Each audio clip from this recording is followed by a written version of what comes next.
എന്തുകൊണ്ടാണ് ഒന്നാം ഗവൺമെന്റിന്റെ അത്ര പോരാ ഈ ഗവൺമെന്റ് ഈ നാട്ടിലെ സാധാരണ മനുഷ്യർക്കിടയിൽ ഒരു തെറ്റിദ്ധാരണ വരാനുള്ള കാരണം? ആ കാരണത്തിന് ഉത്തരമുണ്ട്. പ്രിയപ്പെട്ടവരെ, 8 കൊല്ലം മുമ്പുള്ള കേരളം ഏതാണ്? സഖാവ് പിണറായി വിജയൻ കേരളത്തിൽ അധികാരത്തിൽ വരുന്നതിന് മുമ്പ് 2016 ഒരു കേരളമുണ്ട്. ആ കേരളത്തിൽ നിന്ന് 2021 5 കൊല്ലം ഈ കേരളം കടന്നു പോയപ്പോ വലിയ മാറ്റങ്ങൾ ഉണ്ടായിട്ടുണ്ട്. അപ്പൊ 2016 നിന്ന് 17 മാറ്റം പ്രകടമാണ്. അത് ഈ നാട്ടിലെ ആളുകളുടെ ജീവിതത്തിൽ അനുഭവവേദ്യമാണ്. ഏതാണ് ആ കേരളം? 12 മണിക്കൂർ പവർ കട്ടും ലോഡ് ഷെഡിങ്ങും ഉണ്ടായിരുന്ന കേരളം, 18 മാസത്തെ പെൻഷൻ കുടിശ്ശികയായ കേരളം, നമ്മൾക്ക് നമ്മുടെ കുട്ടികൾക്ക് ക്രിസ്തുമസ് പരീക്ഷയ്ക്ക് പോലും പാഠപുസ്തകം കിട്ടാതെ ഫോട്ടോസ്റ്റാറ്റ് എടുത്ത് കുട്ടികൾ പഠിച്ച കേരളം, സരിതാ നായരും ശാലുമേനോനും ജോപ്പനും ചിക്കുമോനും സലീം രാജും അരയിൽ തുണിയില്ലാതെ അരങ്ങാടിയ കേരളം. ആധുനിക കേരളത്തിന്റെ ചരിത്രത്തിൽ VMS മുതലുള്ള കേരളത്തിന്റെ മുഖ്യമന്ത്രിമാരുടെ ചരിത്രത്തിൽ ആദ്യമായി ഒരു മുഖ്യമന്ത്രി ഒരു തുള്ളി വെള്ളം കുടിക്കാതെ 14 മണിക്കൂർ സമയം ഒരു ജുഡീഷ്യൽ കമ്മീഷന്റെ മുന്നിൽ ബബ്ബ എന്ന് പറഞ്ഞിരുന്ന കാലം. ആ കാലമാണ് ഉമ്മൻചാണ്ടിയുടെ കാലം, വലതുപക്ഷ കാലം. അവിടെ നിന്നാണ് സഖാവ് പിണറായി വിജയന്റെ നേതൃത്വത്തിൽ ഈ കേരളം ഇന്നു കാണുന്ന കേരളമായത്.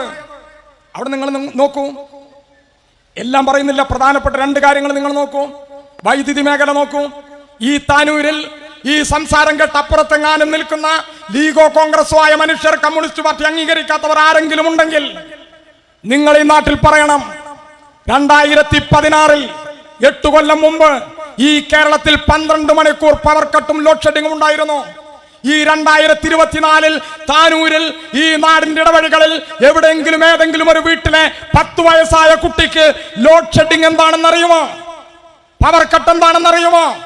റോഡിന്റെ അപ്പുറത്ത് 7 മണിക്കും ഇപ്പുറത്ത് 7:30ക്കും കട്ടായിട്ട് പകുതി സീരിയൽ കണ്ടിട്ട് കഥ മുഴുമിപ്പിക്കാൻ വേലിപ്പുറത്ത് നിന്ന് അപ്പുറത്ത് വീട്ടിലെ ചേച്ചിയോട് കഥ മുഴുമിപ്പിക്കാൻ വിളിച്ചു ചോദിച്ചത് 80 കൊല്ലം മുമ്പല്ല, 8 കൊല്ലം മുമ്പാണ് എന്ന് ഈ നാട്ടിൽ ഞങ്ങൾക്ക് പറയാൻ പറ്റും. 8 കൊല്ലം മുമ്പ് വോൾട്ടേജ് ക്ഷാമം, ബൾബ് കാണാൻ ടോർച്ച് അടിച്ചു നോക്കിയിട്ടുണ്ട് ഈ കേരളത്തിൽ. പ്രിയപ്പെട്ടവരെ, 8 വർഷക്കാലത്തിന് പുറത്ത് വോൾട്ടേജ് ക്ഷാമം എന്നൊരു വാക്ക് ഈ കേരളം കാണുന്നുണ്ടോ? ഗുണനിലവാരമുള്ള വൈദ്യുതി വന്നു. കൊച്ചി ഇടമൺ പവർ ഹൈവേയുടെ പണി പൂർത്തീകരിച്ചു. നിരവധിയായ ചെറുകിട വൈദ്യുത സ്ഥാപനങ്ങൾ, ഈ നാട്ടിൽ ജലവൈദ്യുത പദ്ധതികൾ നമ്മുടെ നാട്ടിലുണ്ടായി. അപേക്ഷിച്ചാൽ അപ്പോൾ കറണ്ട് കിട്ടി. ഈ കൊടിയ വേനൽക്കാലത്ത് പോലും അരമണിക്കൂർ പവർ കട്ടും ലോഡ് ഷെഡിങ്ങും ഇല്ലാതെ ശക്തമായ പവർ മാനേജ്മെന്റിലൂടെ ഈ കേരളത്തെ ഇടതുപക്ഷം മുന്നോട്ട് കൊണ്ടുപോയി. നിങ്ങൾ ആരോഗ്യ മേഖല നോക്കൂ. ലോകത്ത് ഏറ്റവും കൂടുതൽ സൗജന്യ ചികിത്സ കിട്ടുന്ന നാടിന്റെ പേര് കേരളം എന്നാണ്. അവയവമാറ്റ ശസ്ത്രക്രിയ നടത്താവുന്ന ഗവൺമെന്റ് ആശുപത്രിയുള്ള നാട് ഈ കേരളമാണ്. പ്രിയപ്പെട്ടവരെ, ഇന്ത്യ ഗവൺമെന്റ് കണക്കെടുപ്പിൽ ഏറ്റവും മികച്ച താലൂക്ക് ആശുപത്രിയുള്ള നാട് ഈ കേരളമാണ്. ആശാ വർക്കർമാർ മുതൽ മെഡിക്കൽ കോളേജ് MD വരെ കണ്ണിചേരുന്ന ജനകീയ ആരോഗ്യ പ്രസ്ഥാനത്തിന്റെ കരുത്തുള്ള നാട് ഈ കേരളമാണ്. ജനകീയ ആരോഗ്യ രംഗത്ത് ഈ കേരളം ബദൽ നിർത്തുപോകുന്നു. വിദ്യാഭ്യാസ രംഗം നിങ്ങൾ നോക്കൂ. ഉണക്കമീനും ചകിരിക്കാറും വിറ്റാൽ ലാഭം ഉണ്ടാക്കാൻ പറ്റുന്ന ഈ താനൂരിലും അങ്ങാടിയിലും ആൾക്കാർക്ക് പറയും. പക്ഷെ സ്കൂൾ നടത്തുന്നത് ലാഭത്തിന് വേണ്ടിയിട്ടാണെന്ന് ഈ ജില്ലയിൽ നിന്നുള്ളൊരു ലീഗിന്റെ മന്ത്രി ഈ നാട്ടിൽ പ്രഖ്യാപിച്ച് 100 കണക്കിന് സ്കൂളുകൾ വിൽക്കാൻ വെച്ചൊരു കാലത്ത് നിന്ന് 300-ലധികം സ്കൂളുകൾ കിഫ്ബി പദ്ധതിയിൽ ഉൾപ്പെടുത്തി അമ്പരചുംബികളായ കെട്ടിടങ്ങൾ കെട്ടി ഭൗതിക സൗകര്യങ്ങൾ മെച്ചപ്പെടുത്തി പൊതുവിദ്യാഭ്യാസ സംരക്ഷണ യജ്ഞം നടത്തി 7 കൊല്ലം പിന്നിടുമ്പോ 8.5 ലക്ഷം കുട്ടികൾ ഇംഗ്ലീഷ് മീഡിയത്തിൽ നിന്ന് പേരുവെട്ടി പൂമ്പാറ്റകളെ പോലെ തുള്ളിച്ചാടി കേരളത്തിന്റെ പൊതുവിദ്യാലയ മേഖലയ്ക്ക് പറന്നു വന്ന അഭിമാനകരമായ ഒരു കാലം ഈ ഇടതുപക്ഷ കാലം അല്ലാതെ ഈ നാടിന് ഓർമ്മയുണ്ടോ? ഇത് വെറുതെ വന്നതല്ല. നിങ്ങൾ നോക്കൂ, നമ്മുടെ നാട്ടിൽ 45 ലക്ഷം കുട്ടികൾക്ക് ഇൻഷുറൻസ് പരിരക്ഷയുണ്ട്. 45,000 ക്ലാസ് മുറികൾ ഡിജിറ്റലൈസ് ചെയ്തിട്ടുണ്ട്.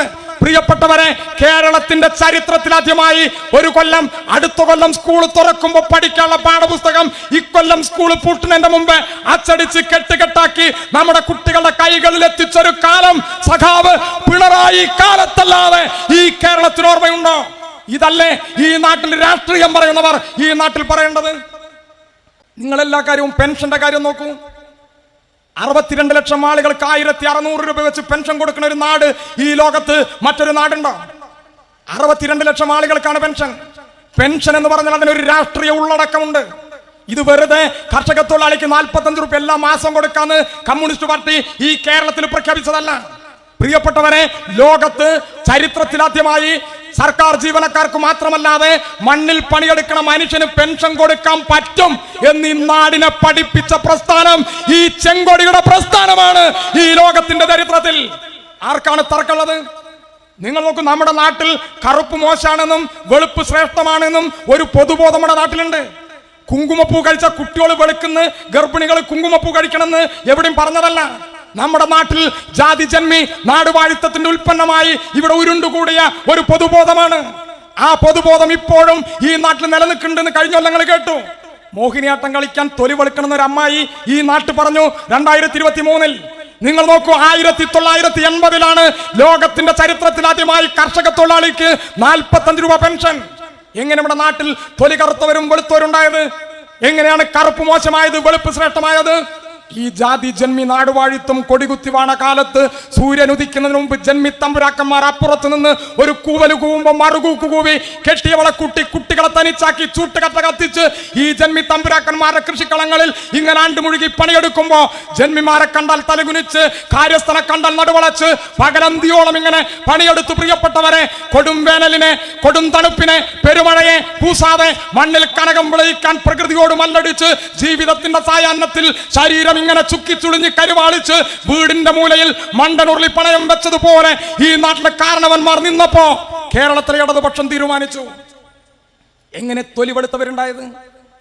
ഈ ജാതി ജന്മിത്വം കൊടികുത്തി വാണകാല തന്തപുരങ്ങളിൽ ജന്മി തമ്പുരാക്കന്മാരുടെ കൊട്ടകൊത്തളങ്ങളിൽ അകത്തളങ്ങളിൽ ഉണ്ടുറങ്ങി അമ്പക്കം വിട്ട് നാലും കൂട്ടി മുറുക്കി കഥകളി പദങ്ങളിൽ അഭിരമിച്ച് അടിയാളപ്പെണ്ണിന്റെ അടിവയറ് നോക്കി അവിടെ ഇരുന്ന മനുഷ്യൻ ഇങ്ങനെ തൊലിവെടുത്തപ്പോ അവൻ യജമാനനായി, സമ്പത്തുള്ളവനായി, അവൻ വരേണ്യവർഗത്തിന്റെ പ്രതിനിധിയായി, അധികാരമുള്ളവനായി, അവൻ വാഴ്ത്തപ്പെട്ടവനായി, മണ്ണിൽ പണിയെടുത്തവൻ തൊലികറുത്തവനായി.